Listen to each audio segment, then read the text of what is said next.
Hey guys, how are you doing? In this episode, we are going to see why Face ID with the mask feature is not available in your iPhone. Apple have released iOS 15.4 with Face ID with mask feature where you can unlock your iPhone's Face ID while wearing a mask. You can also add glasses to make it work with your glasses as well. So the Face ID system has got a good upgrade with the release of iOS 15.4, but this feature works only on compatible models.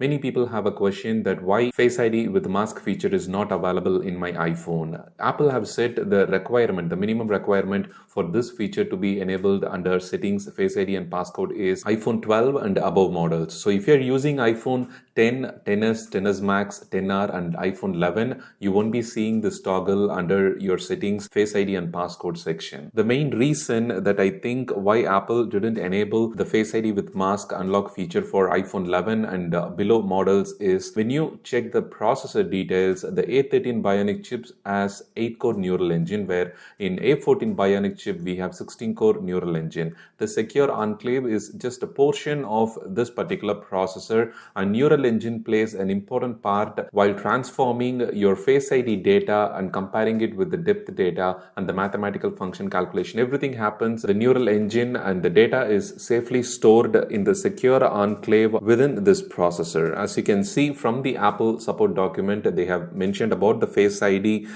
Here you can see that a portion of the neural engine in the processor transforms the depth map of infrared image into a mathematical representation, compares it with the secure enclave. So the facial data, everything stored in the secure enclave. So the neural engine plays an important part, and maybe to unlock your iPhone faster, just like the way it unlocks with your Apple Watch, when you wear the Apple Watch in your wrist. So it does require the 16-core neural engine in order to successfully unlock your iPhone faster. Even though the explanation kind of answers the question that many of us have, still there is a possibility that Apple could have made it as a business decision. Like people, when they try to go for new iPhone, when they try to upgrade, and if they want to use this feature like unlocking your iPhone without removing the face mask, then they may consider at least iPhone 12 and above models when they are planning to buy a new iPhone or when they try to upgrade from older iPhone models. If they find this feature a very essential one, a very convenient one, because Apple products, when people choose, the convenience is one important thing that they really like about. After using it for a few days, they'll normally understand that. So I think that also could be a reason that why Apple haven't included the iPhone 11 when it comes to the Face ID unlock with mask feature. So what do you think about it? So do share your thoughts in the comment section below. Thank you and have a wonderful day.